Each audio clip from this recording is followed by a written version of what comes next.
Hello, First Violins. I am so sorry that we couldn't have our sectionals as we planned on Tuesday. I want to keep this relatively short without too much of my usual preamble, so what I would like to do is this will be sort of more like a tutorial video. This is going to be different from how I did the previous videos for the Mozart concert, where I basically said, okay, this is how it goes. I want to walk us through the three major pieces of repertoire that are going to give us challenges in this concert. So the Thieving Magpie, the Rossini, Bolero, which really isn't going to give us too much trouble, you'll see, and then finally Pictures, which is sort of sprinkled with sections that are very challenging, but they're few and far between. So what I would like to do is I would like to start with the Rossini, the La Gazza Ladra. There we go. My Italian is very, very nice. So what I would like to do is, ideally this recording will be of the greatest benefit to you if we can do it as kind of a tutorial or a mock sectional. In other words, you would have your instrument with you, ready to go, and we can do some playing. There will be times where I would like to demonstrate and times where I think it would be good if you played with the recording. Ultimately, you have full agency and you can do what you like, but I'll try and make this as beneficial as possible given the circumstances until I can see you guys next week. Anyways, so what I'd like to do is start right from the beginning of the Rossini. And I'm just going to play some of this through. We did a really good job of it last week, actually, in our sight reading with this. So this is really, really nice. I just want to demonstrate how it's going to go with what I think is going to be full tempo. Some of this, anyways. So the beginning, of course, is...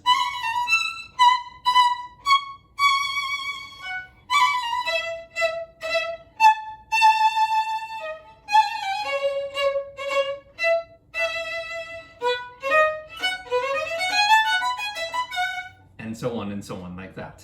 I'll cover some of the other sections, but just a few takeaways from this. The first thing is that I believe is going to be our minimum tempo. I'd be surprised if we go slower than that because it is a march. It's given away at the beginning when it says maestoso marziale, so in a marching style or martial style. So what we want is for it to be very pointed and very segmented, almost no sustain unless it's those half notes that are tied to the quarters. Everything is very ta, ta, ta, ta, ta. You want to imagine yourself as one of those field drums. And actually the field drums are playing shots along with us. When we're going da da da yum dum da da, they're going chun cha cha chun cha cha. So it's a very, very Italian opera overture type thing. So full of march quality. So make sure that it's on. That's the wrong idea. So very, very separated. Again, this is one of those examples of, I know that it's not explicitly written this way, but you just have to trust me on that. That is how it's done.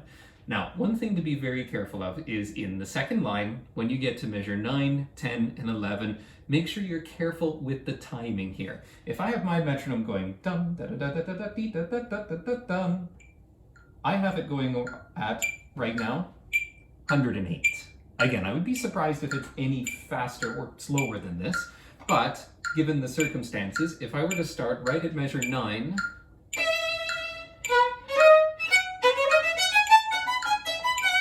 so what we want is very clear distinction between the sixteenths, 1, 2, 3, 4, 1, 2, 3, 4, 1, 2, 3, 4, and the triplets, 1, 2, 3, 1, 2, 3, 1.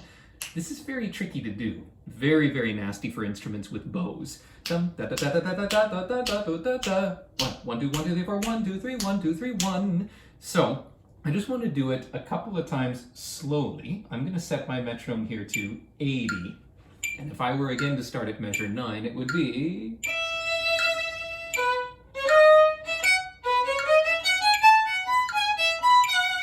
something like that. So, yum da da da da da da ya da da da da da da. Let's try that together. So right from measure 9, I'll count 1, 2, 3, 4, and then we're in measure 9. 1, 2, 3, 4.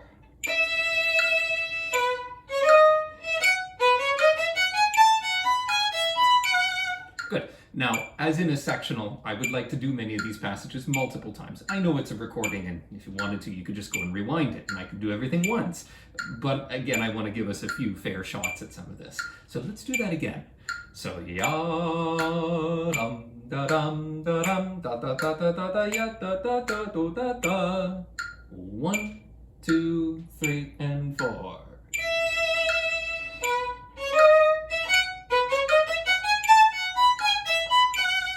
Metronome is your friend when doing stuff like this. Now, most things are okay until we get to around measure 18 when it changes a little bit.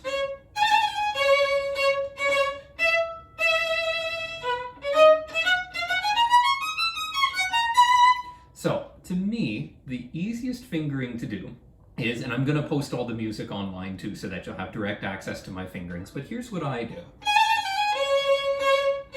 The last note of measure 18, I shift to third position, so 2. Now the last note of the next measure, 19, I go 1, 1, so that now I'm in fourth position. So then I just do it as it comes. And then I return just to first position. Otherwise you have to do some weird squirrely stuff with your fourth finger. To me, this is the easiest way to do it. 2, 2, 2, 2, 2, 2, 1, 1, 2, 2, 1. Most of the stuff that comes after this is not so bad. Going into rehearsal A, it's the same idea. Same thing when we talked about it in rehearsal. When you're at measure 26 and beyond, when you have those double dotted figures, make sure they are super snappy.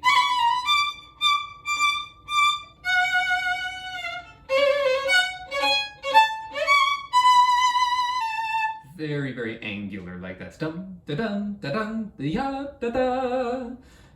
Everything else is okay, more or less, afterwards. Moving on, when you eventually get to measure 53, this is after the 2 measures with the fermata, you have the snare drum again going junk, junk. Now, again, not written, but it is immediately faster. 1, 2, 3, 4. So just be very aware that that's what's going to happen. You're basically going from 1, 2, and 3, 4, 1, 2, 3, 2, 1, 2, 3, 4, 1. So whatever that manifests as, that's up to John, but just be aware that that is overwhelmingly the consensus on how it's done. So just be aware for it. All right, moving on to the next page, the Allegro. Now, again, speed-wise, this you've probably heard in recordings, some people can do this obscenely fast. We probably won't do it as fast as some, but knowing John, we probably will do it fairly quick. If I had to guess, so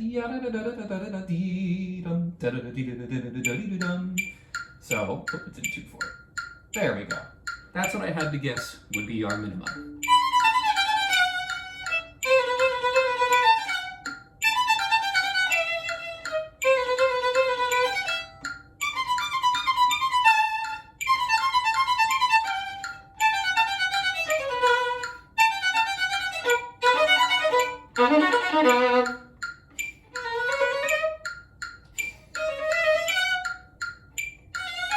There'll probably be slow down here, and so on. So, be aware, it'll probably be quick. Let's not do it anywhere near that tempo for right now. Let's do it fairly slow. Let's see.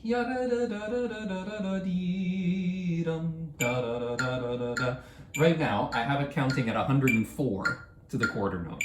Now keep in mind that John is going to be in 1 when he's conducting this. 1, 2, 3, 1, 2, 3, 1, 2, 3, 1 and a 2, 3, da da da da.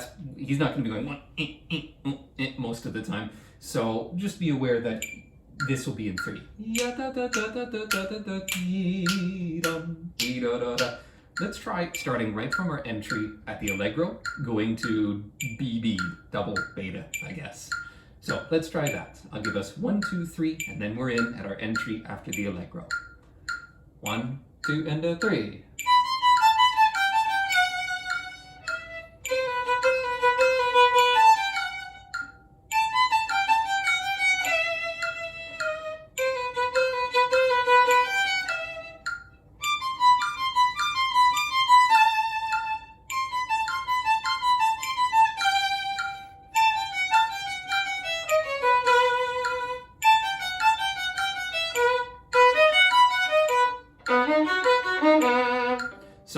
the bowing here is very, very strange, and part of it is just because of the way that it's written. It's in 3 already, and it's usually written with a triplet figure. So this means that there's 9 notes, an odd number in many of the measures. This means that bowing is inverted a lot of the times, and this is just an artifact of the way Rossini wrote this, unfortunately. He wrote a lot of his other things, like Barber of Seville, in 4. So it's easier for us. When it's in triplets like this, and in 3, it's harder. There's all sorts of bowing shenanigans that you see people doing, and I've seen plenty of parts. They're all okay, I guess. We'll just sort of have to make do with what we have. It may change here and there, but I'll try not to because we're going to have to sort of get used to it. Anyways, let's try that again one more time just for familiarity. Ya ba ba ba ba ba ba ba ba, same place. Then we'll move on to double D. Here we go. 1, 2, 3.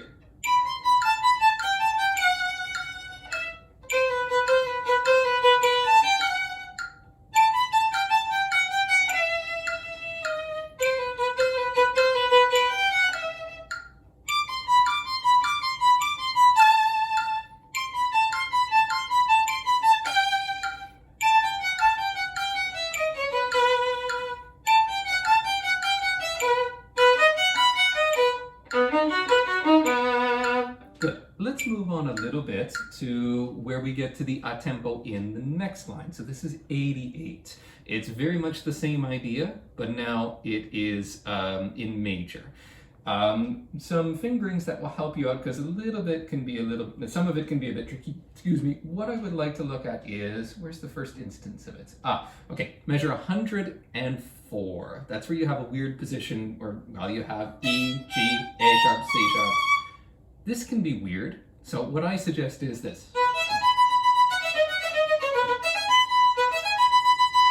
0, 2, 1, 3. I've seen some creative people go 0, 2, 3, 4. Fine if you don't want to shift, but that's very awkward to me. So I just do 0, 2, shift 1, 3. And then you return back to first position after that.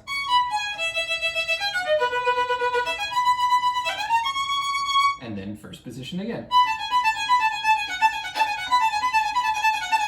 And so on. So let's try all the way back from 88. The same slow tempo we had before. Actually, maybe even a little slower. I'm going to dial it down to 96. Just a hair slower. So from 88, and we'll go all the way to rehearsal C. All right, here we go. 88, 2, 3.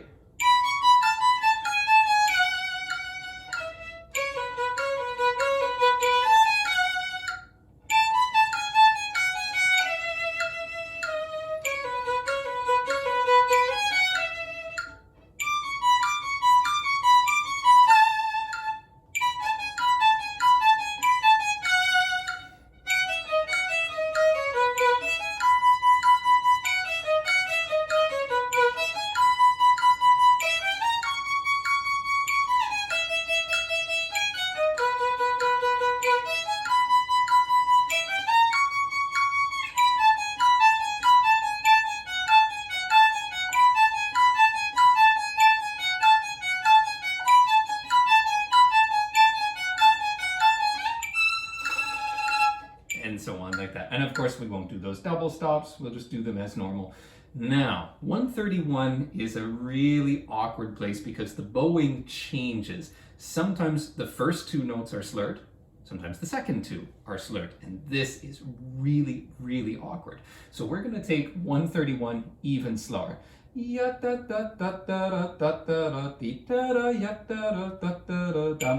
If I do it at 74, my chosen tempo here, it would go like this.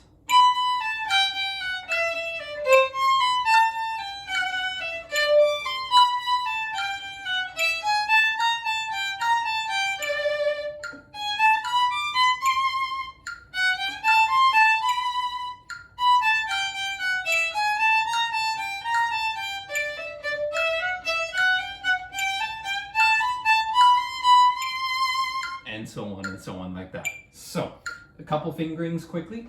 Measure 132. So the second measure in that page. I shift on that first note of the measure to 2, so that I then have the octave. 1, 4, and then I just stay in second position. And then I do it again in the next measure, 1, 4. So basically I shift once per measure. First position, second, third. This helps keep the bow changes to a minimum. Then I just go back to first position. So let's do this very, very slowly. Measure 131. 1, 2, and a 3.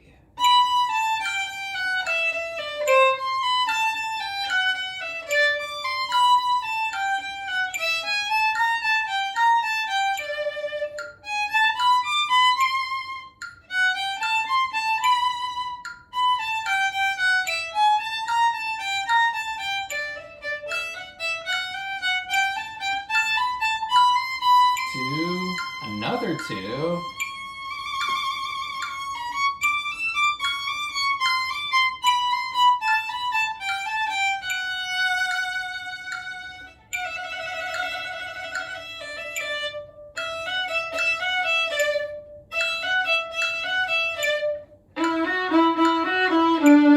And so on. Again, I'm going to have, if you don't have them by the time of this recording, there will soon be my copies of this, which will have fingerings in it for you, so that anything that I may not have covered here will be there. Just quickly, at measure 141 there, they have you going to 2, and then another 2. I think in the music it says to do a third 2. I just do a 3. 1, 2, 3. Stay there, and then in the next measure, it tells you to go to 2 again. This is good. This returns you to third position. And then you can just do what you like at this point. Good. Okay, then, when you get to D, this is one of the reasons why there's a certain minimum tempo to this piece. Because if the core rhythm in the previous part is too slow, this part is agonizingly slow. Da-da-da-da-da-dum. Which means, of course,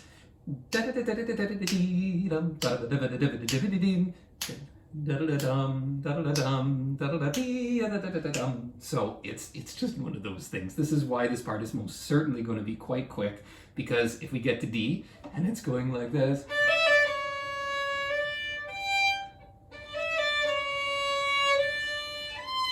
then it's just gonna kill the audience. Anyways, for right now though, let's take a look starting right at D. None of this is particularly difficult. It's all just chromatics and everything like that, but it's worth going over. So the oboes go, and then us, and then this little figure is a real throwaway one. The first note is kind of strong, and then every subsequent one is weaker. It's like it just lifts off into the wind. And then again. So, fingering wise, I suggest just staying in third position for the first one. And then this one, I would just do it as in fourth position. So a 4, 4, 4, 3, 3, 2, 2. So 4, 4, 3, 3, 2, 2. Then here on the C sharp, 3, so you're returning to third position. 4, 4, 3, 3, 2, 2, shift, 3, 3. And that's more or less all there is to it for now. Then you go further to the bottom of the page near rehearsal E. This is where you hear the modification of this. This is in sort of this, waltzy Landler type thing here. So this is very schmaltzy and very, very flowing and very dance character type thing.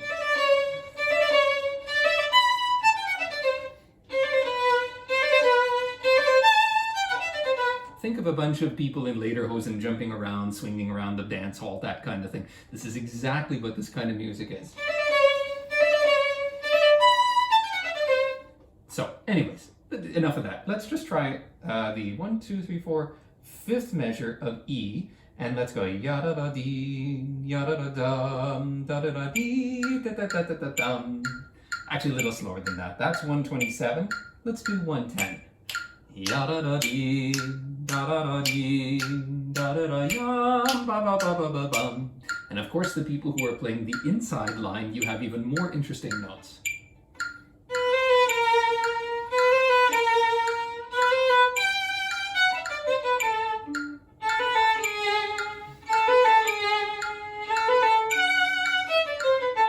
If I have the choice, I always like to play the inner notes in this because it's just so interesting harmonies. Anyways, I'll play the top, but you play whatever you like at home. Let's try this. Ya da da dee, da da da da. I'll give 1, 2, and then we're in. This is the 5th measure of E. Here we go. 1, 2.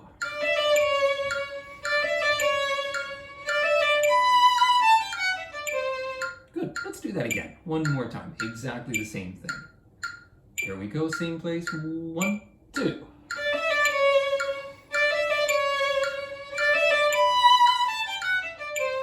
Good. Now let's do the next one, which is basically the same thing. Da da da dee, da da da da. So next entry on the last line there. And we will go 1, 2.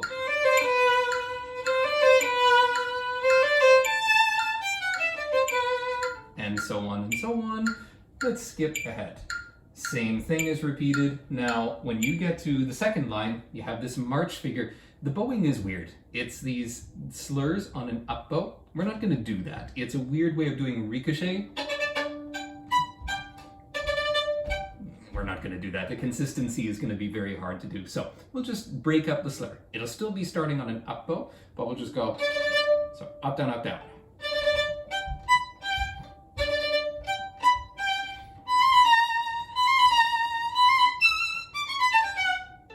And so on and so on. Let's do some of this slowly again. My fingering suggestion is when you get to 258, 4, 3, 2, 2. Just because I like being in third position. You don't have to shift back down if you don't like to. Just go 4, 3, 2, 1, 4, 3, 2. You can just stay in position if you like. I don't. Anyways, that's what I would do there. I would do a 4. Ya-da-da, 4, da-da-da-da-dum. So, let's start from where it says unison. This is the pickup into 252. So, ya-da-da-dum-dum-dum-dee, ya-da-da-dum-dum-dum-da. Let's try that, and just do your best with these notes, of course. We will go 1, 2.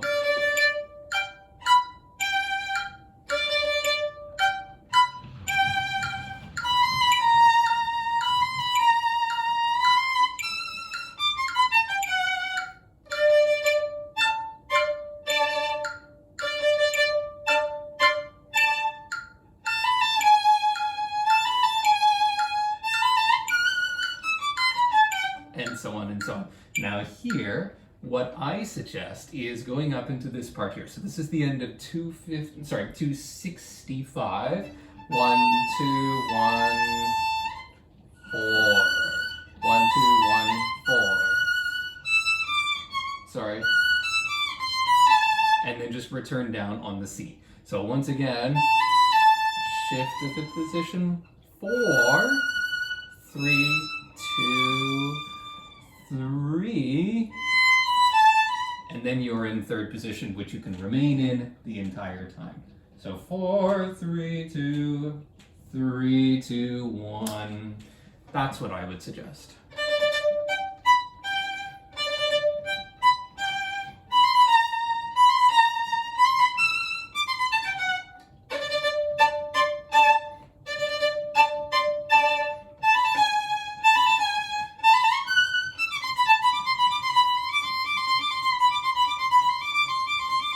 I don't think we need to rehearse this next part, just be aware of the weirdness here. So the rhythm and the bowing simultaneously change.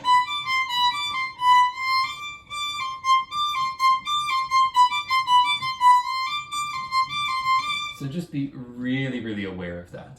And then of course near the end there you have a bridge into the old part. And then, or whatever ungodly tempo we end up doing.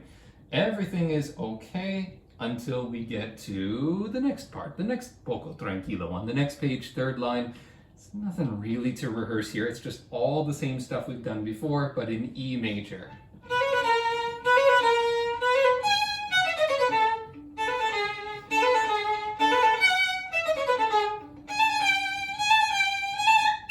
Same thing as before.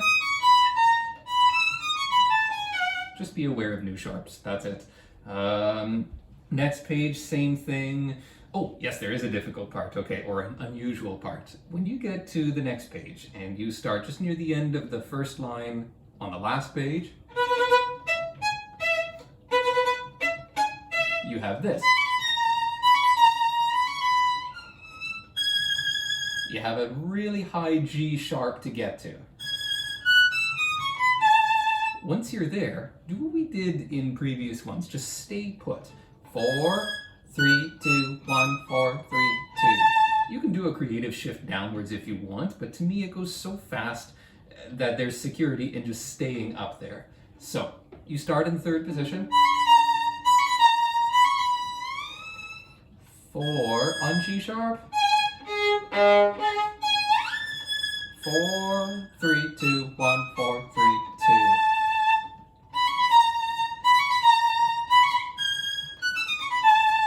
And then same thing when you do the next one.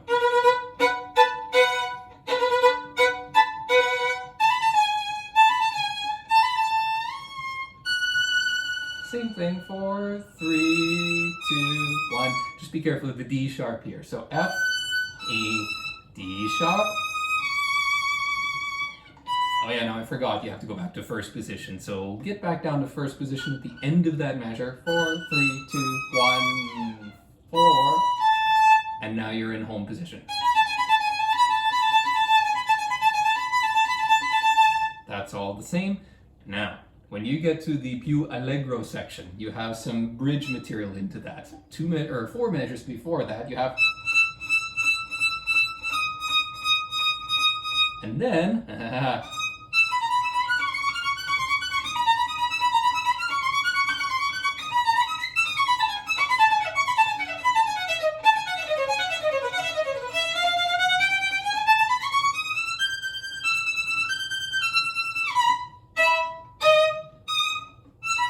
whoops.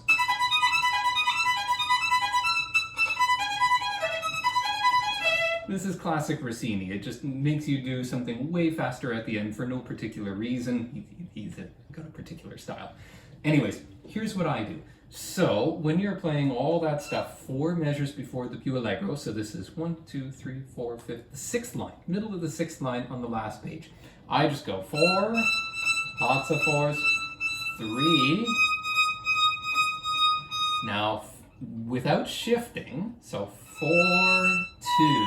You want to be able to do that extension there without shifting. It's not 4, 2, 4, 2. So now, just as it says, 4, 2, 1, 2, 4, 2. Now you have to shift to 4th position here. So 4, 2, 1, 2, 4, 2. You stay here, but just extend for this note. 4, 2, 1, 2, 4, 2.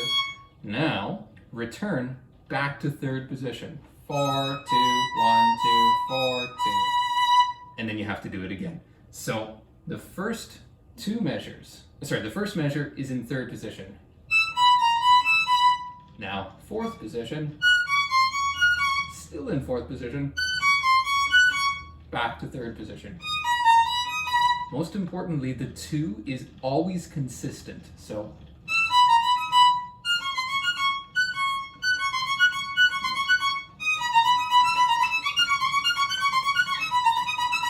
this is tricky. This is a very, very nasty spot, and it eventually is extremely fast. But we can get it. I'm going to help us by practicing it slowly for now. Ya ta ti ta ta ta ya ta ta ta. So let's try the più allegro. But to set your hand up, first just play the 2nd note in that measure. So that's a 2. A B sounds like this. And then extend and do a 4. This is your 1st note in the measure. So now you have 1st note, 2nd note. This is the basis for what comes next. So we'll go ya, ta, ta, ta, ta, ta, shift, ta, ta. Let's try that. So più allegro, we'll do this a few times. 1 and 2 and 3.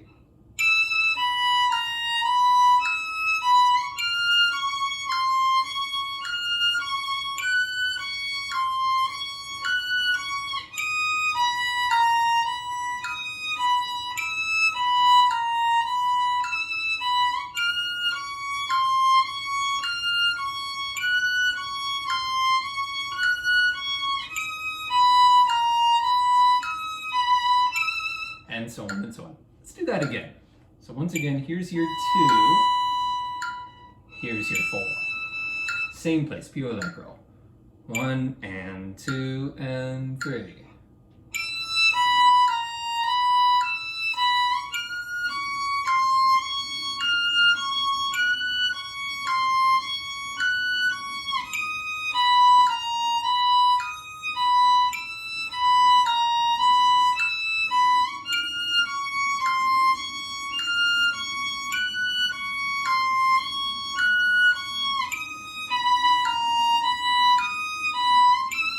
And so on and so on. And then the next part, what I would suggest is maybe 4th position, I guess. And then 3rd. And just stay there until you run out of fingers. And then go back to 1st position eventually. It's not so bad as long as you remember 4 sharps. And then here, I shift. So 1, 1 again, and then I just keep my 3 down, extend for the G natural,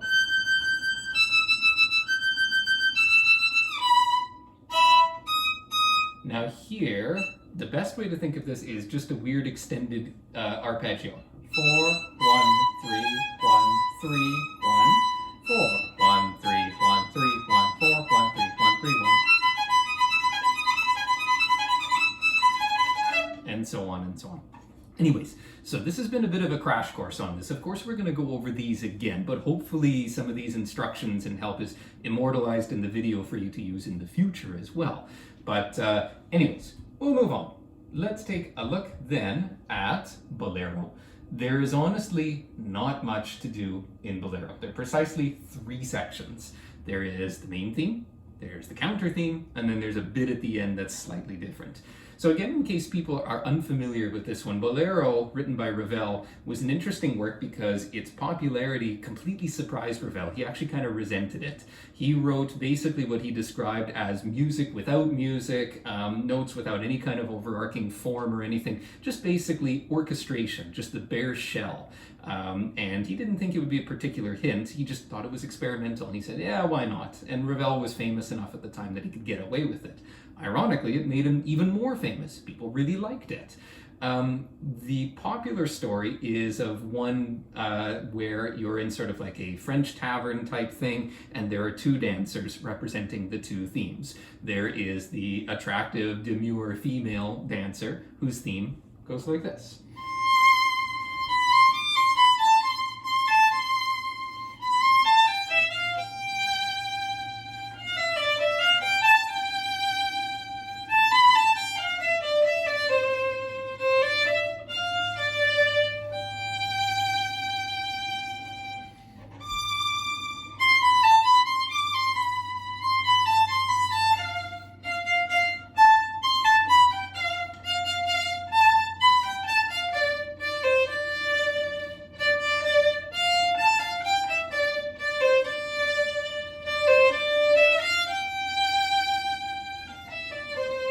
So that is the main theme, the sort of feminine theme, if you will. Now there's a counter theme to that. The secondary theme is supposed to be a male theme, but it's supposed to represent like a lecherous, kind of grotesque, overbearing barfly type person, and you can hear it in kind of the crass way the theme is sort of a mockery of what came before it. This one goes like so.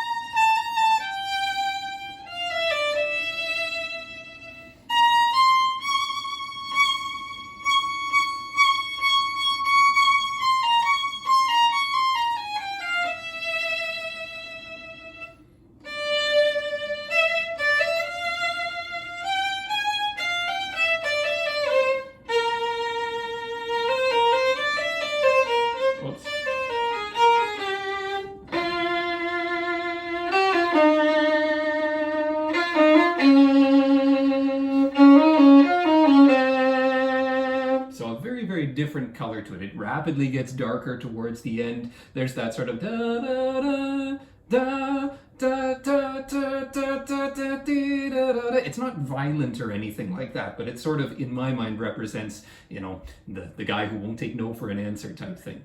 Now, for what it's worth, what we know of Ravel in his memoirs and conversations with other people, he didn't think of this at all. This scene of two dancers doing it and that kind of thing, that sort of wasn't his original idea. He thought of it as the machines in his father's factory where he lived at the time. So he would think of sort of the mechanical jump, jump, jump, jump, jump, jump, jump, jump, jump, as sort of the machinery in this factory that just proceeded at one pace, day in, day out, without any variation. That was his inspiration, factory machines. I don't really know where the bar thing came from, but that's popularly with what is, you know, stuck over the time. Anyways, let's go to the first real instance where we have the main theme, which is rehearsal 12. I would do, just stay, if you're in the top line, third position to start. Now, it says you can go into second position. That's what that 3 is for. If you're comfy with that, great. It avoids some string crossings. If you're not, do whatever you like. First position, third position, it's not super important. As long as you can do the theme smoothly, then things are okay. Incidentally, this is the opposite character, the Rossini. It is not martial. It is smooth.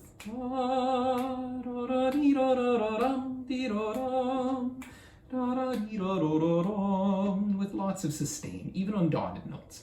So let's try it relatively up to tempo. Not fully up to tempo but it's not a hard passage given the Rossini. That is hard. This is different. So let's go 1 and 2 and a 3 and a 1 and a 2, 3. And a 1 and a 2. For what it's worth, this is 55 on the metronome. I would recommend that full speed is probably around 65, 70, but 55 for now is fine. So let's try third measure of rehearsal 12. So that's where the main theme starts. I'll give us 1, 2, 3, and then we're in. All right, so 1, 2, and 3.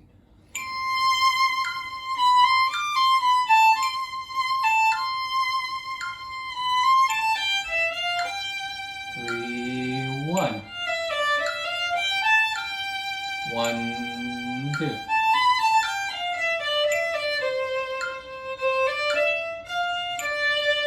2, 3. Counting is very important in this entire area. And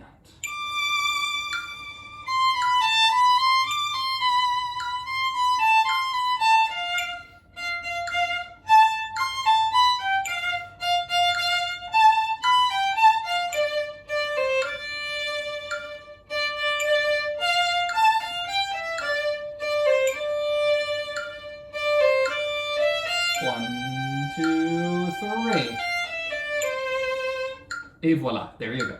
Okay, so now let's skip ahead a little bit with the same chord tempo. This is now rehearsal 14, and we'll do the third measure. This is the disgusting guy passage. All right, so again, my suggestion is you can either stay in first position and third position, or you can do the fingering they suggested this. The fingerings here written in the part are not bad. I use them. All right, let's try. Da, da, da, da, dee, da, da, da. 1, 2, third measure of 14.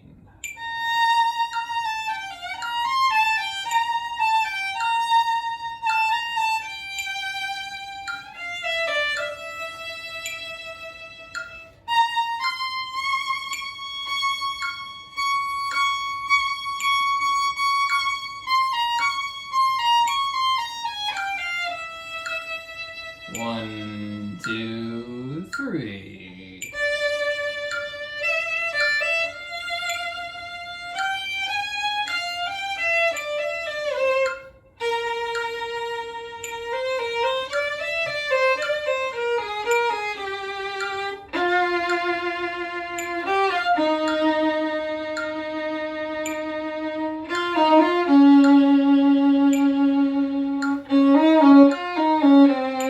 Don't tell anyone I made a mistake. Really sorry. The third measure before 15 I came in too early. Sorry. Let's do that again. I don't want to do another take of this. Okay.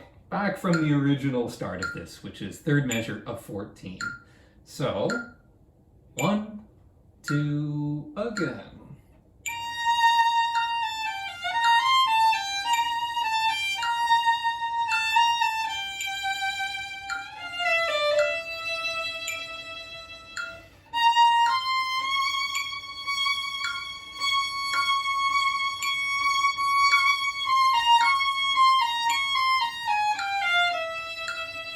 One, two, hopefully I don't screw it up this time.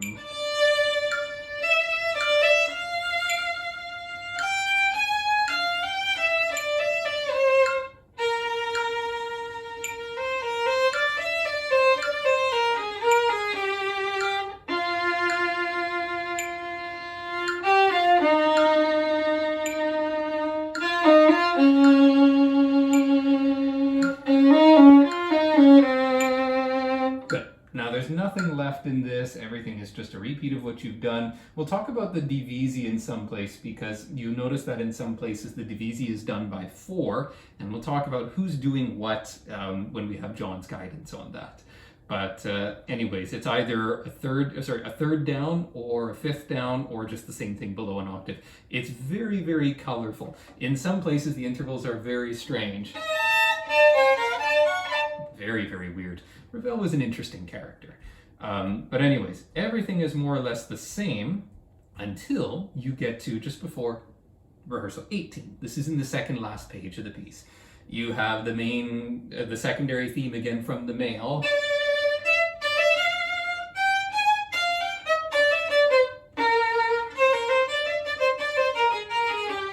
But then it stops. Then, 3 before 18, you have a new theme.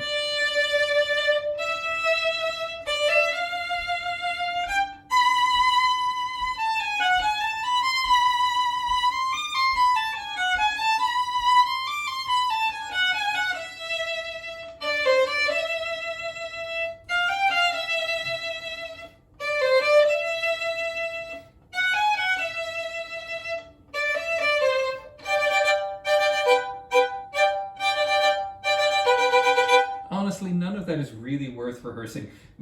The reason I bring this up is just write something to remind yourself of how this goes, because the thing about Bolero and other pieces that emulate it is it induces a kind of highway hypnosis where you just do the same thing over and over until basically you just sort of stop paying attention. This section sometimes take players by surprise and then they go, uh-oh, where am I? So just be aware when you get to this page, notice that this is the big change at the end.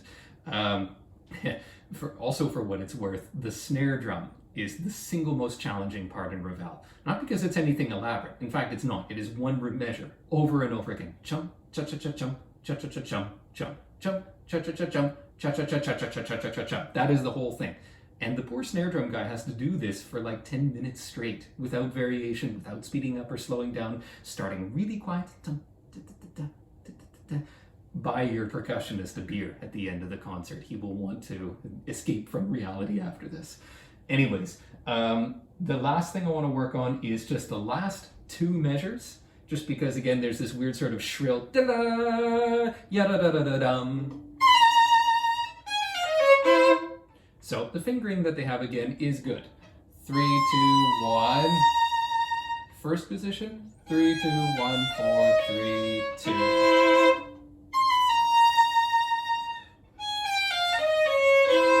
And it's fairly fast. 1, 2, 3. So just again, be aware of that. Okay, last thing is again pictures at an exhibition. Some of this I'm just going to go over for us because it's not necessary that we rehearse it. The promenade at the very beginning, when we do come in, very smooth, brass chorale type thing. This is basically what it is, except there's strings in it.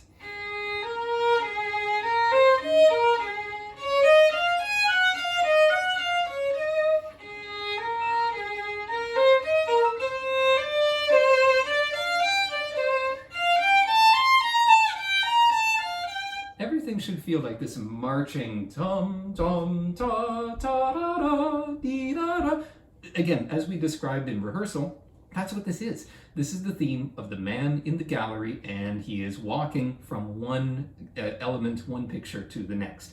And this is what's known, by the way, as programmatic music. Music just for the sake of music, for it to sound pretty, is just music. But if it's designed to elicit a specific piece of imagery, kind of like paint on a canvas is supposed to represent a nature scene or something, is called programmatic music. And this is what this is. Every little element is a new type of thing designed to elicit in the listener a mental picture. And we want to imagine a guy looking around in a gallery. I'm over here, going here now, and so on like that. So we want this forward momentum. Step, step, step, step.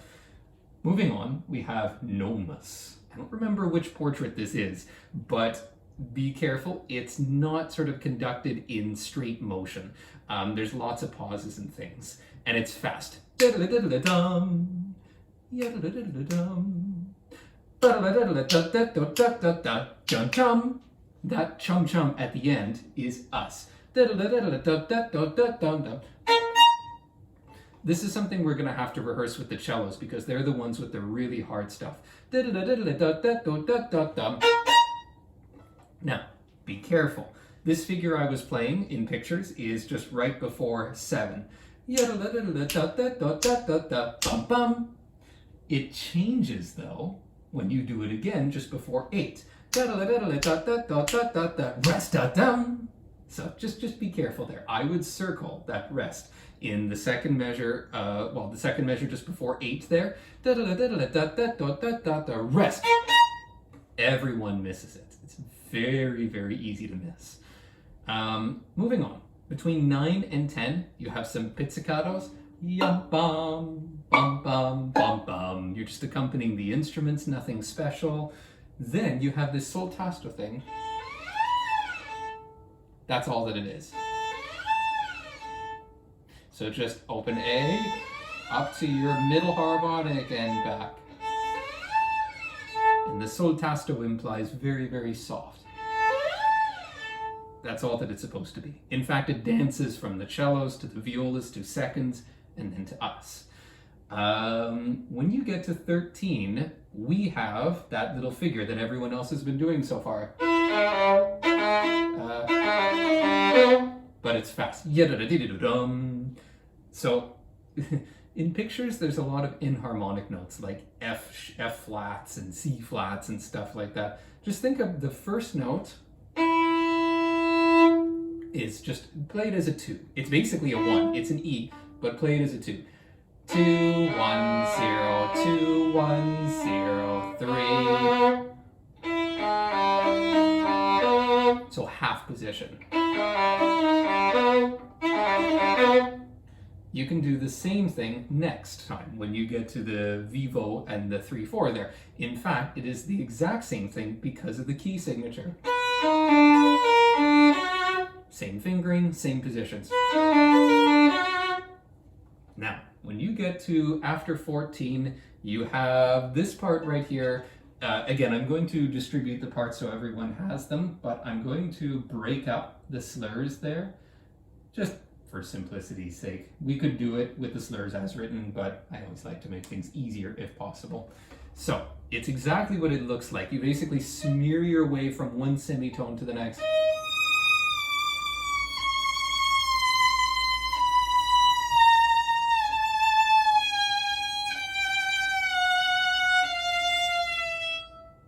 You can use whatever fingering you like. You can use the same finger over and over if you want, but that's the idea.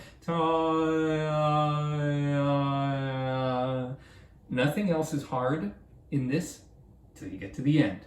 Then you have this annoying passage.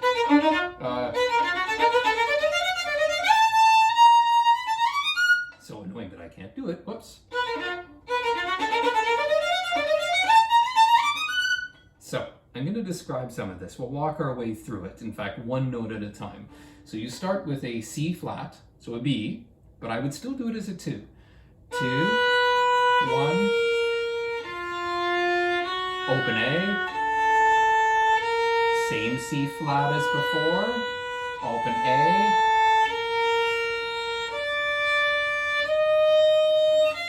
G flat,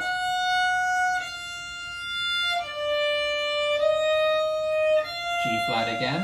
Now shift to third position, so 1, low 2, low 3. Now one more shift, 1, 2, 4.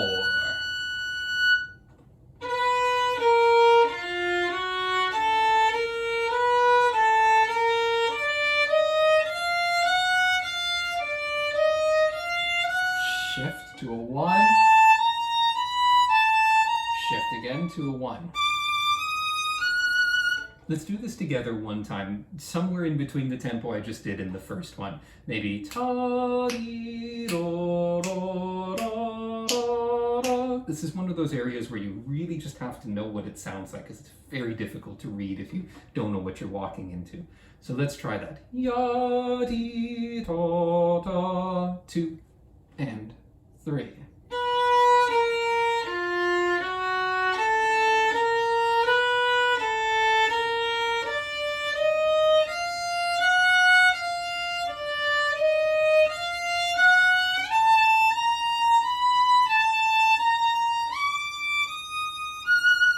And there you go. But yes, be prepared for that part to move. And like all the strings and some of the winds are doing it all together. It's tricky. But good. Everything is okay for the next promenade. We don't really do anything to the very end. We just have...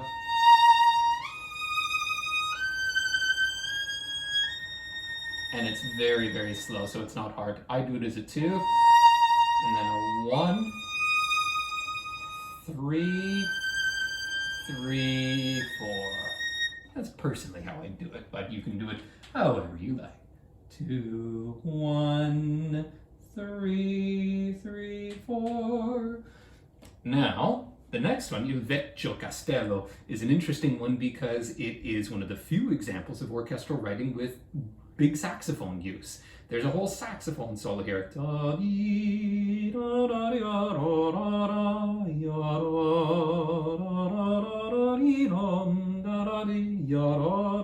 It's beautiful writing for a saxophone.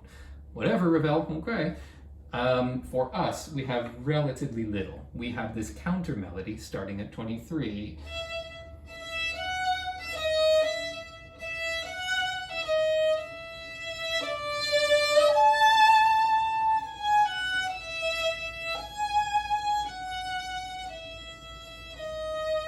Even in the swells upwards, this is very delicate writing, so keep it quite soft. Let's try at 23, and then we'll skip ahead a little bit here and there, but just only a little bit slower. Dum, dee, da, dum, da. 23. 1, 2, 3, 2, 2, 3.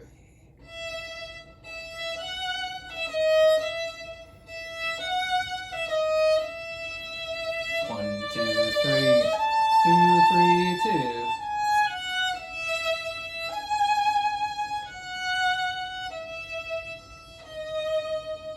And then you have a very similar version at 24.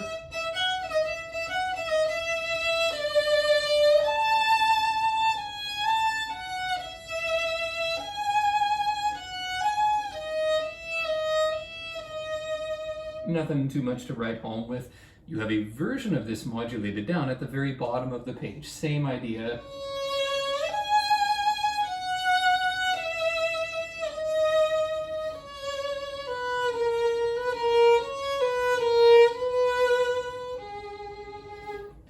Anyways, we'll move on. None of that is really necessary to rehearse, at least not in my opinion.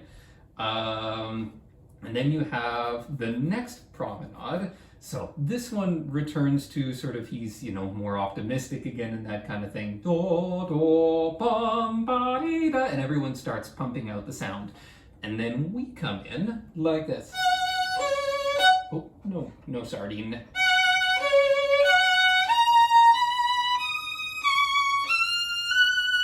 I'll do the top voice with us. So it's not hard at first. You shift to a 1. And then just from this 3 to this 3, and then up at the top.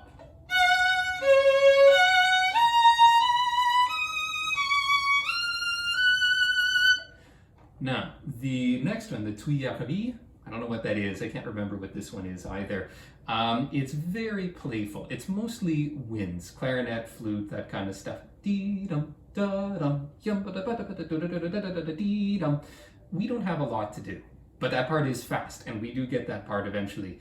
So 1, 2, 3, 4. Then you get to rehearsal 35, where it really slows down.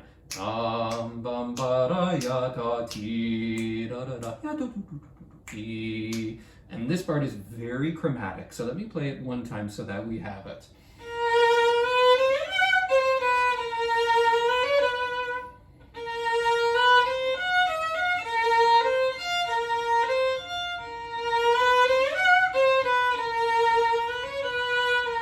In my opinion, this is Ravel at his more eclectic times.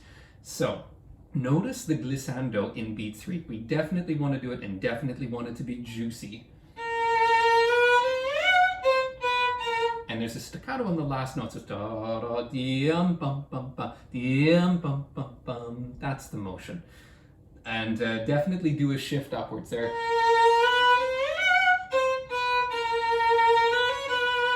Keep in mind weird things like B sharps, which again are just a C natural. Once you learn to recognize these enharmonics for what they are, something that normally can be very confusing isn't as bad. You know what to substitute it for. Let's try 35, but very slowly. Dum dum da ya dum dum dee ya da da. 1, 2, 35.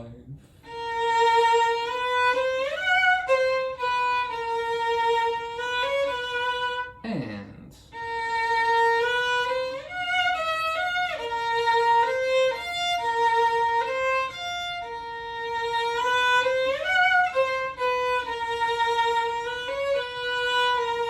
I'm going to move on from this one, but I just highly recommend that you spend some time listening to this part, playing this part. It's one of those ones where it's not really going to sink in until you just know exactly what it's supposed to sound like. Then at around 36, you more or less return to your original tempo, which means for us, it's very, very playful and everything there. So, let's take a look at the last line slowly.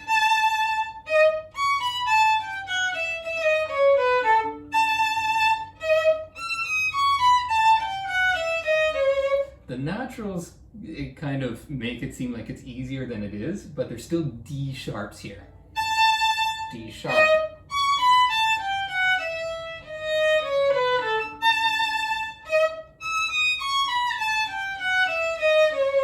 So let's try P-yum, ba-ba-bum-bum-bum-bum-bum-bum-bum. Again, eventually it's da-yum, ba-ba-ba-ba-ba-ba-ba-ba-ba-ba-ba. We don't need to do that yet. D-yum, da-da-da. So this is after 36, 1, 2, 3, 4. Nice and easy. D-yum, da-da, 3, 4, and.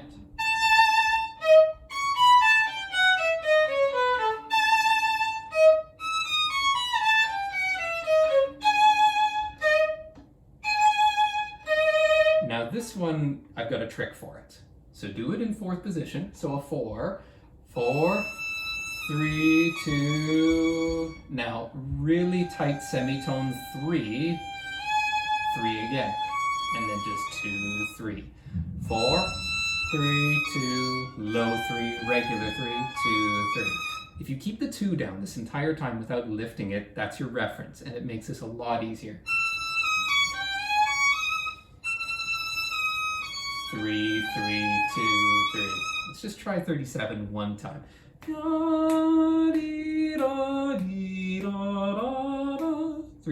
and 4 and.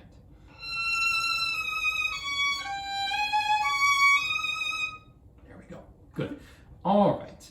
We We did Beadlo, which of course is, actually I was corrected on this. I thought it was a donkey, but it's an ox. It's an oxen pulling a cart. But again, he's surly and ornery and probably overloaded. So it's a depressing image of just this peasant towing his load with a poor ox that probably needs to eat more hay. So just think of that when playing it. After that, you get to the next promenade, where he's in a more depressed mood. He's sort of affected by some of the pictures that he's seen before. So now it's in minor.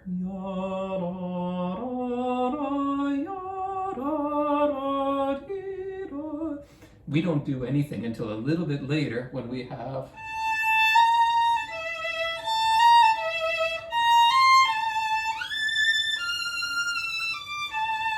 I've got a fingering for you here. Do it all in third position. And then 4 up the octave, and you can even do a slide. Nothing wrong with that. Now 2. 2 again. 1, 2. So you do like a little shift down there. 2, 2, 1, 2. So you basically have a shift up, and that's it. 2, 2, 1, 2. This beat's having to do some sort of daisy chain of shifts to get back down. Now the next one, the ballet des poussins dans leur coque. So basically the unhatched chicks, the eggs in their shells. So if you've seen the imagery of it, it's actually, what I've seen is it's concept art of a ballet production involving little children wearing little chicken outfits, but they're basically like them wearing sort of a big egg. Their helmet is sort of the broken top of the egg, and then there's little feathers and things sticking out, and they kind of play around as little eggs like that, like something out of Peanuts or something. Anyway, so the idea is this one is just all the kids dancing around like crazy. They do their routine, and then they run around like crazy again. And it's actually a really, really interesting one because just to the way it sounds. Again, when we have a real sectional, I'll bring my speakers in so we can listen to it. It's really, really fast-paced. It's all these chromatic notes like that. And we in fact have that one time in the second measure there, or second line. And then there's this shrill whistle. I think it's a C or B, I can't remember. But anyways, it's like done on the piccolo. What it is, it's the instructor of these little troop of kids saying, stop it, listen, get ready. All the kids kind of go like this. Then it repeats, so they keep running around again. Anyways, it's very delightful. The only thing to look at is when you're doing 52, all of your trills are always whole tones. So, actually no, sorry, my mistake. I was wrong on that. The one trill that we have, when they go down, they are in fact semitones. So, I forgot, this is one of the few ones where the trills actually go back down.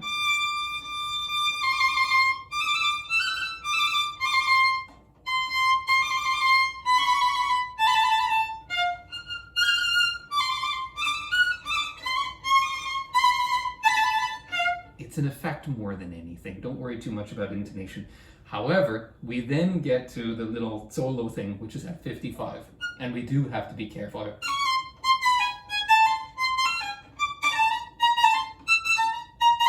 So let's do this one slowly. It's very awkward.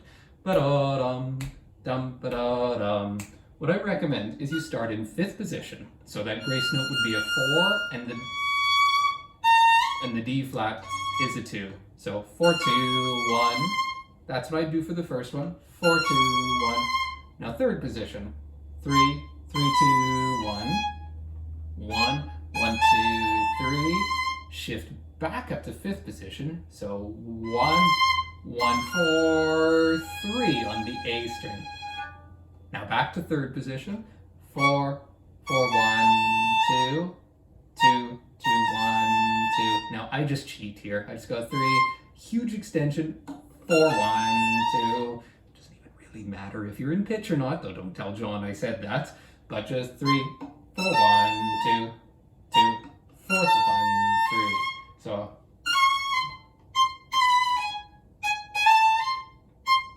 Whoops.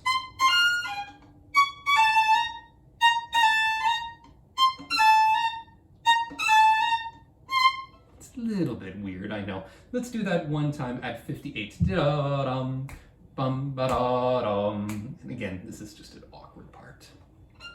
So start in 5th position. Ya-dum, dum, 3, 4.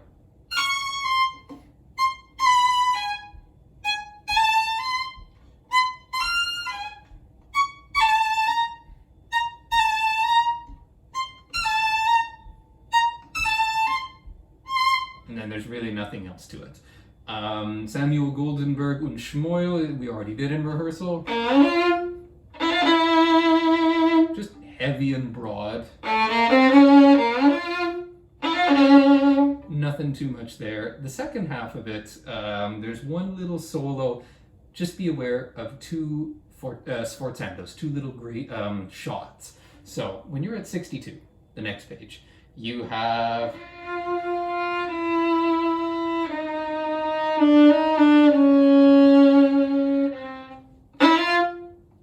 That's a big surprise. It's very slow.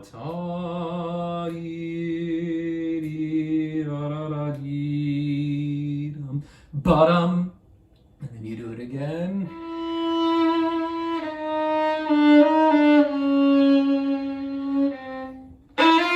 So just be aware of that. It's supposed to be a surprise. And then the winds go da-da-da-da, and then, even though it's tripletized 16ths, that last part is not very fast. Now, 7, Limoges. This is overwhelmingly the most difficult one, just because of how awkward it's written. I've made some changes to this that'll be apparent in the score that I'll be sending out, but I've tried to make the bowing a little bit easier, because they rely on, this particular edition relies on you doing it so fast that you can do ricochet bowing a lot of the places. I'm not doing that. I don't want any of you to do that. So I've made some changes to make it a bit easier. Anyways, eventually it's very effing fast, so we're not going to do that. Let's just try right at 63. The second measure is 63, just like this. And actually I'll demonstrate it one time.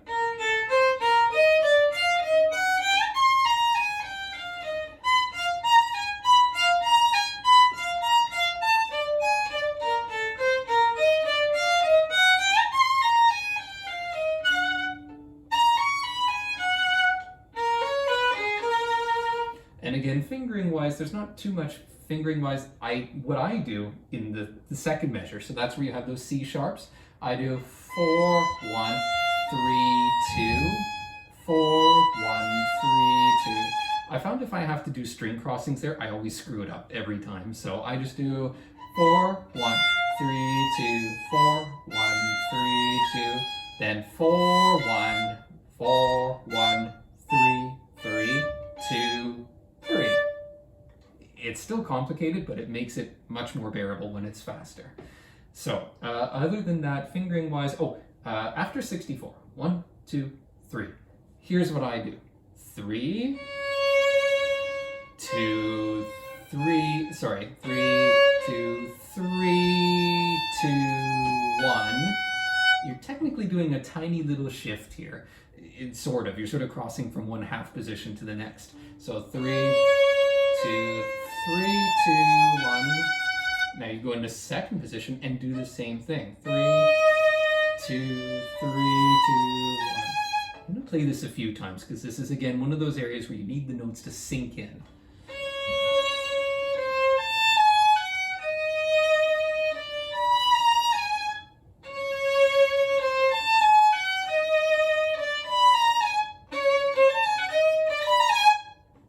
It's usually the only way to do this. Okay, anyways, enough of that. Let's try second measure of 63, so our beginning.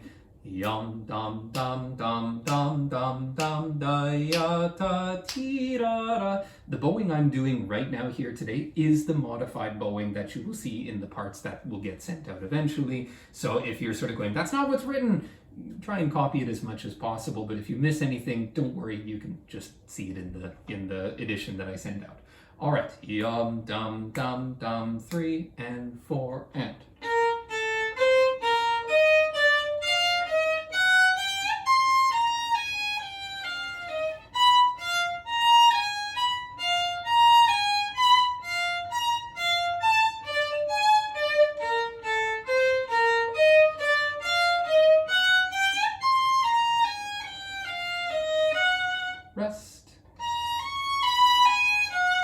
depressed. 2, 3, 4, and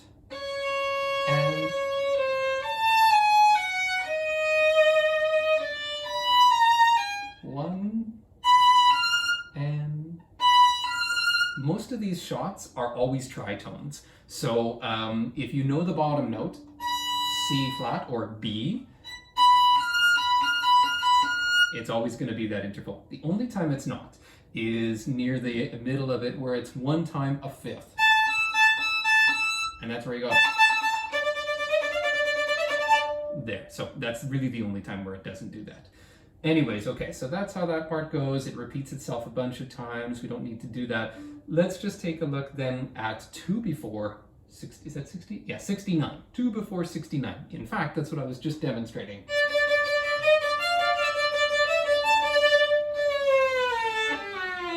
And again, that is sort of a smeary glissando. And then... and so on like that. Anyways, good. Oh, no, I didn't want to do that. There we go. Okay, so let's take a look then right at 2 before 69. Dun dun dun dun dun dun dun dun. Ready, and here we go.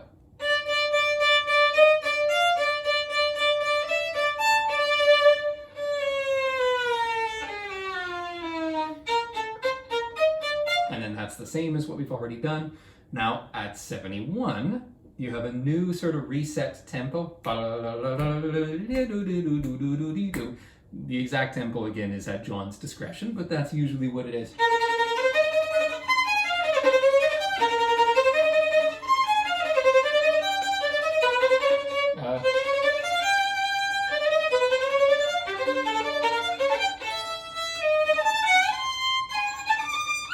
And so on and so on. We'll look at that together. Anyways, for now, get rid of the scrubby bits. Let's just do it as if it were 16ths. So just...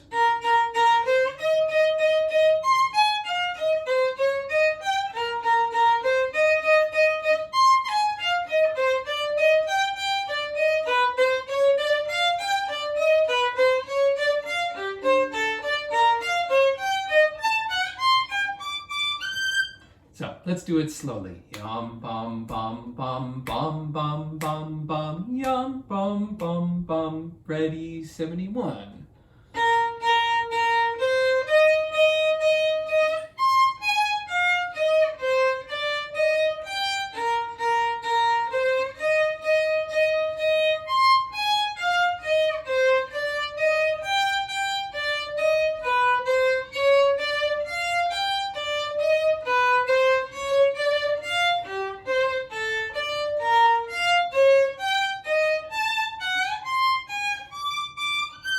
Let's review some of those notes. It's easiest to think of them in pairs. So G, C, A, D, B, F, now C sharp, G, E flat, A, F sharp, C, G sharp, D, and then G. I just go to yeah, and then that's it. If you listen to recordings and play this, you know that it is just pure noise at this point. The winds and the brass are all screaming. The tambourine comes in going like that. So it's one of those areas where do the best you can. But if you miss a note, precisely 0 people will notice. Probably even not you. Anyways, that's how that's done. And then, of course, there's the catacombs. This one's an interesting one. It's like the clanging reverberation of the ancient French catacombs. It's one of my favorites. And then we come into con mortuus in lingua mortua. And if I remember that, it means something like in death, speaking the tongue of death, or something like that. Someone who knows Latin will correct me on that. But anyways, we start off very quietly. This is when the poor guy's very depressed. He doesn't like what he's seen and he's sad. So then the clarinets and the oboes go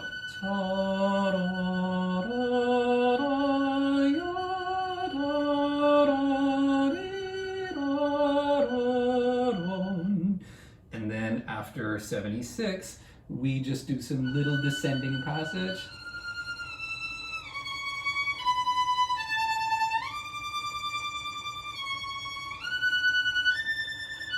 It's just effect stuff. But then he's happy again. He hears the harp. I don't know what makes him happy, but he's happy again.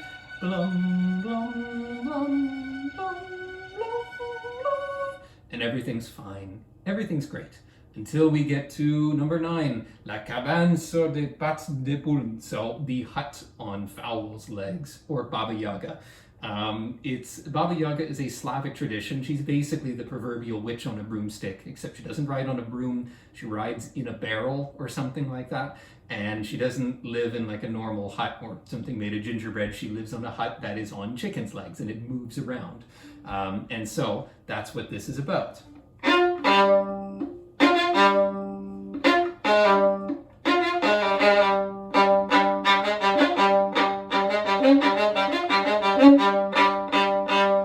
Very violent and very insistent like that, and then all the other violins start going, so it's getting closer. Anyways, that's how it's supposed to be. Because it's not hard, let's take it somewhere close to normal tempo, at least up to 82, and we'll just go dum dum yappa bum yum bada, just to get a sense of the rests and the pacing here. So from the beginning of Baba Yaga 79. 1, 2, 1, 2.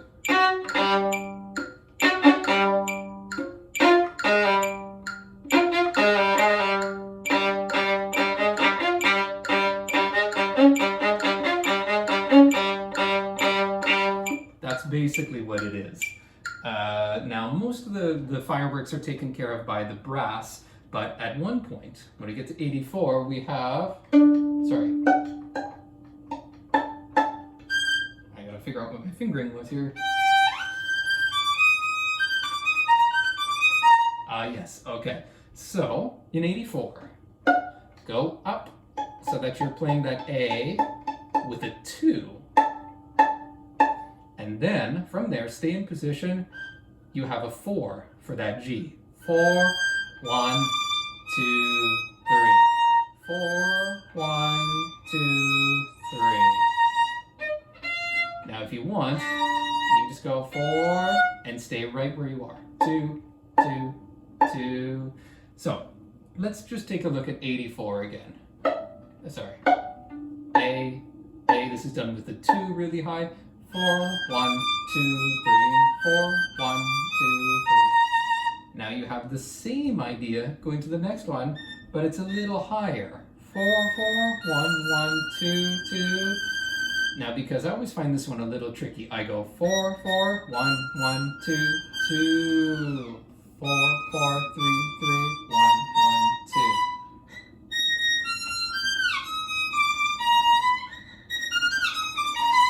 That's how I usually do it. And again, it's going to be written in the part there. 4, why is my thing not writing? 4, 4, 1, 1, 3, 3. 4, 4, 3, 3, 1, 1, 2, or whatever, doesn't matter. So, the first big figure there, of course, is 4, 4, 1, 1, 2, 2, 3, 4, 1, 2, 3. The next one is 4, 1, 2, 4, 3, 1, 2. Actually, I just miswrote my own stinking notes on there, so hold on. Okay, and now the next one, same idea. Here, I go 4, 4, 2, 2, 3, 3, 1, 1. 4, 4, 2, 2, 3, 1, 1. Just again so that I don't have to do unnecessary string crossings.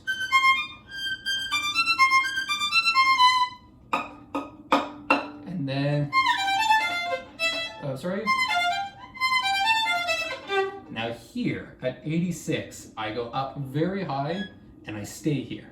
4, 4, 1, 2, 1, 3, 1, 2. Same 2 on the E. High 3. Same 2 as before. 1, 1, 4. So once again, 4, 1, 2, 1, 3, 1, 2, 2, high 3, 2, 1, 1.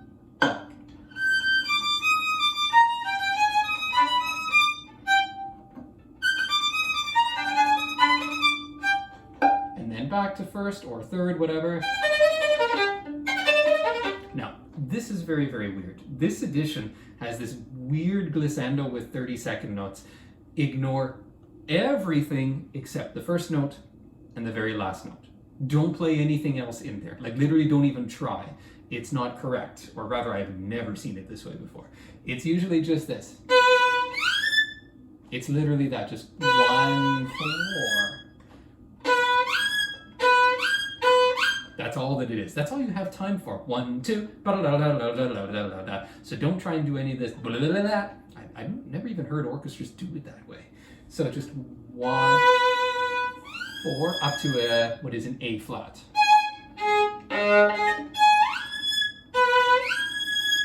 Now, once you're there, you've got that A flat, just take that 4, semitone lower. 4, 4, 1, 1, 2, 2, shift, third position, 2, 3, and then just stay here or do whatever you like.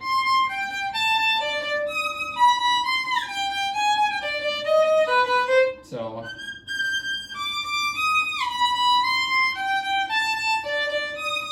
oh, that reminds me, at 88, the last note, it says do a B flat. I believe this is incorrect. I think this is a mistake. I believe it should be a B natural. So for now, just do it as a B natural. And if John looks at us and goes, what the hell are you doing? I'm the one whose ass is in the frying pan, so just blame me. B natural. I'm fairly certain that's what it is.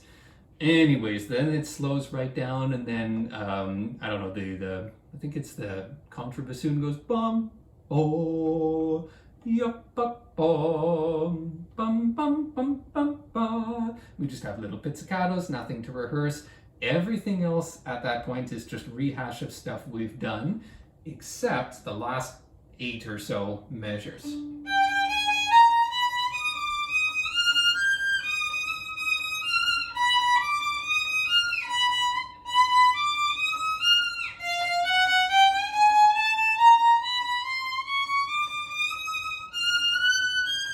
And then you're into the Great Gate of Kiev, the last one.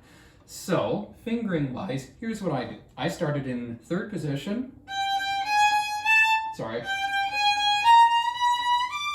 And then I just go 1, 2, 3, 4. Now I go back down to 3, 4, 1, 2, 3, 4. Because I don't like doing the shifty stuff. I've tried that before and I don't like it. So, E flat is 3.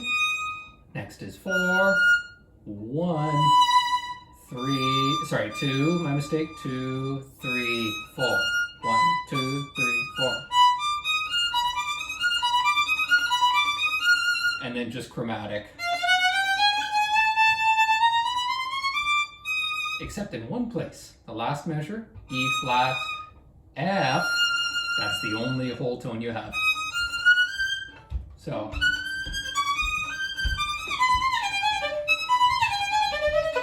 and then, sorry.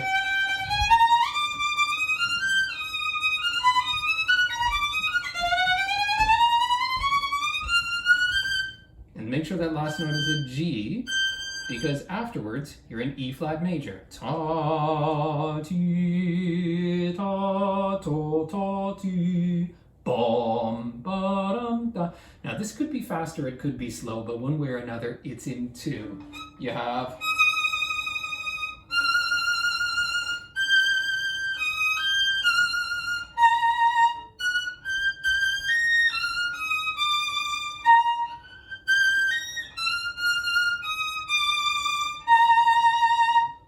I'm perfectly fine if most people just play the lower stuff. Everyone is playing this in unison. It's a giant brass chorale thing. So if you want to play lower line with this, it's perfectly fine. The upper line is just the same thing as the lower line, but an octave down.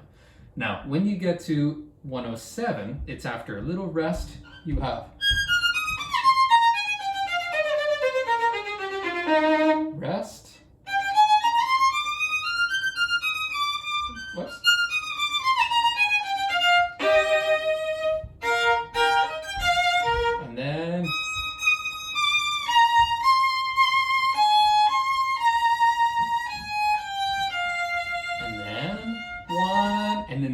important.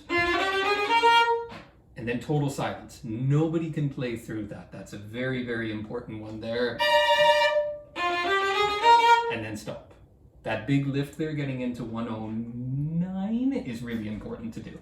And then afterwards, it's just effect music. When you get to 111, the way that it's written can sometimes be confusing if you don't know what that is. It's just eighth notes.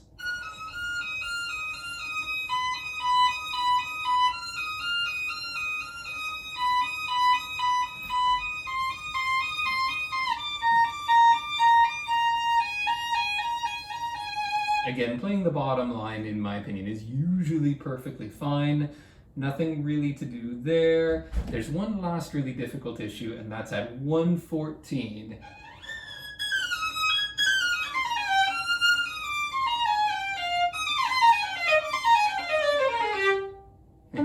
Sort of the final hurrah. Here's what I do. So at 114, I just do it all the way up here on an A flat. 4, 3, 2, 1, 4, 3, 2, 1, 1. Now the next one's a 3 if you're still in position. 3, 2, 1, 4, 3, 2, 2, 1, 3 again. And now if you shift to a 3 here, you're back in third position and it's not so bad. So shift.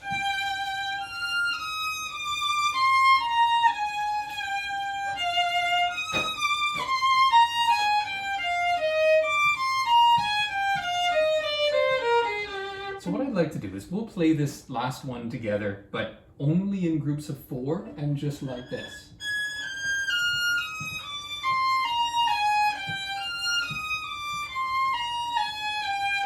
By the way, my fingering is in the part for this one here. So anyways, this is your starting note. And other than these big leaps, it's basically just a scale. That being said, let's try it slowly. So this is your note again, 114. Ready? And here we go.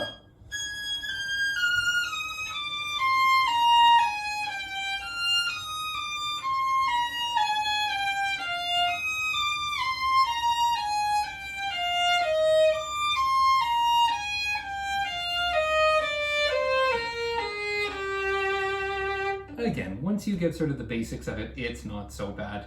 Everything afterwards is more or less okay. We just have to watch between 118 and 119 there because it sort of goes into a weird 3 type thing. The core beat is still the same, 1, 2, 1, 2, but it kind of goes 1, 2, 3, 1, 2, 3, 1. We just have to watch carefully there. Nothing too bad. Anyways, I hope this video, even though it ran a little bit long, I hope you found it of some kind of benefit. Basically, we touched on what is, in my opinion, all the difficult sections in the entire program. So hopefully there are no stones left unturned, but if there are, please feel free to reach out and let me know. Otherwise, we'll work in depth on this more next time I see you for the full string stuff and eventually our next string sectionals in person. All right. Take care of yourselves, stay healthy, and I'll see you at the time of filming this, 6 days. Take care, everyone.